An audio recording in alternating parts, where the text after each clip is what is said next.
ये है अनुभवी आंखें नेटवर्क और आप देख रहे हैं अनुभवी आंखें न्यूज। सच दिखाते हैं, छुपाते नहीं।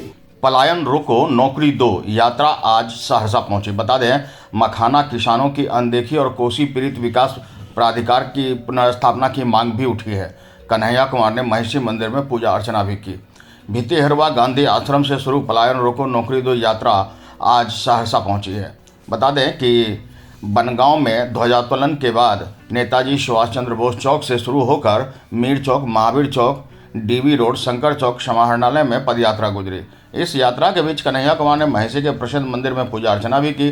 पदयात्रा के रास्ते में जगह जगह युवाओं और नौजवानों से बड़ी संख्या में वे मिले और समर्थन देते हुए यात्रा में शामिल हुए। जगह जगह गाजे बाजे के साथ घोड़ा सवार नौजवानों पद यात्रा को यादगार बना दिया।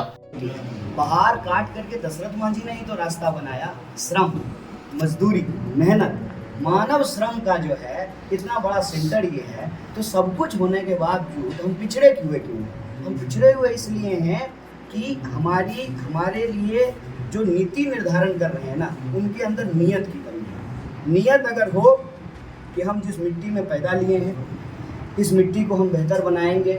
अब हम एक सिंपल एग्जांपल आपको देते हैं। सहरसा के ही बाकी गांव की तुलना में बनगांव बेहतर क्यों है? क्योंकि वहाँ के जो पढ़े लिखे लोग हैं, जो अफसर हैं, डॉक्टर हैं, इंजीनियर हैं, वो गांव आते हैं, गांव की व्यवस्था करते हैं। उनके गांव में चोरी होने लगी तो सब लोग, क्या सरकार ने सीसीटीवी कैमरा लगाया? क्या सब लोगों ने मिल करके, गांव के लोगों ने लगाया?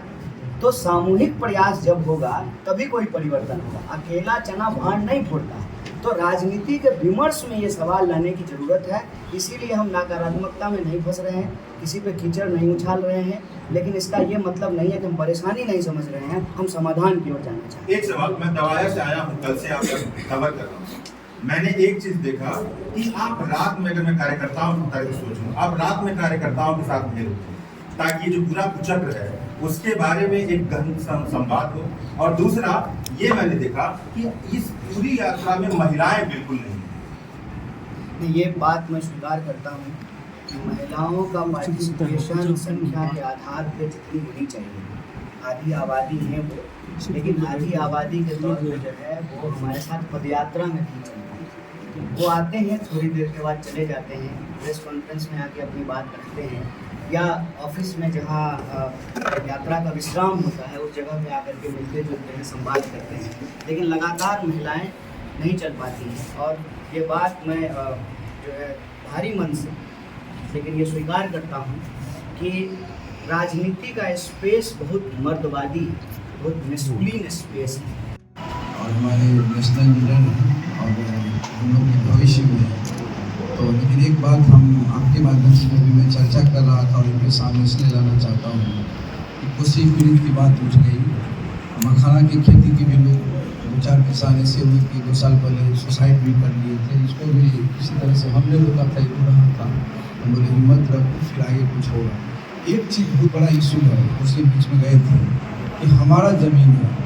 अभी जो बच्चा ने उठाया कोसी पीड़ित विकास प्राधिकार, हमको उसमें मालगुजारी नहीं लगता था, एक शेष लगता था। अब सरकार पूरा शेष लेती है, पूरा मालगुजारी लेती है। हमारी ज़मीन है लेकिन हम उसका बालू नहीं काट सकते। इस बालू का कोई उपयोग नहीं है। आप लोग भी जानते हैं कि कोसी के बालू से न तो घर का कुछ ये होता है, लेकिन जब कोसी में लोग घर बनाते हैं तो उसको घर ऊँचा करना पड़ता है।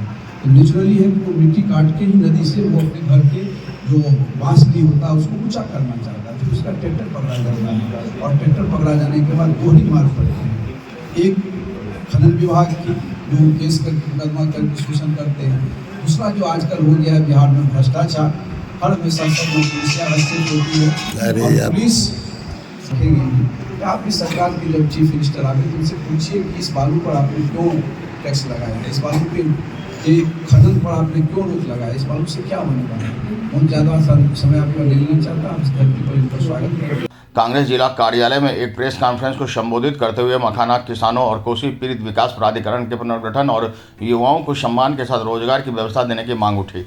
बता दें कि मखाना किसान सिंहेश्वर मुखिया ने कहा कि हम मेहनत और पूंजी लगाकर मखाना की खेती करते हैं, लेकिन हमें लागत भी नहीं मिल पाती है। कोसी पीड़ित विकास प्राधिकरण के महादेव कुमार यादव ने कहा कि हम बाढ़ के कटाव के कारण महीनों तक पीड़ित रहते हैं। पहले हमें नौकरी में आरक्षण मिलता था, अब नहीं मिलता। कन्हैया कुमार ने बताया कि पलायन रोको नौकरी दो पदयात्रा कांग्रेस की नहीं बल्कि बिहार भर के तमाम युवाओं की पदयात्रा है। बिहार में रोजगार चाहते हैं। बिहार की सरकार स्वशासन नहीं बल्कि पलायन की सरकार है। उन्होंने कहा कि सहरसा शहर की सबसे बड़ी समस्या रेलवे ओवरब्रिज की समस्या है और उन्होंने कहा कि केंद्र सरकार पर जमकर हमला करते हुए कि रेलवे ओवरब्रिज नहीं होने के कारण सहरसा शहर के निवासियों को रोज़ रोज़ जाम का सामना करना पड़ता है।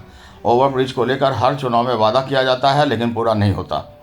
बता दें इस अवसर पर तमाम NSCI और कार्यकर्ता सभी मौजूद थे और सभी ने बढ़ चढ़ कर हिस्सा लिया। ब्यूरो रिपोर्ट, अनुभवी आंखें, सहरसा।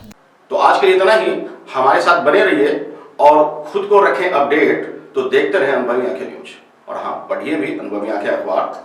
हमारे वॉलंटियर सदस्य बनिए और आधार कार्ड, वोटर कार्ड की फोटो कॉपी भेजते हुए हमें इस नंबर पर कॉल कीजिए 8826227802। लाइक और सब्सक्राइब करना ना भूलें दोस्तों।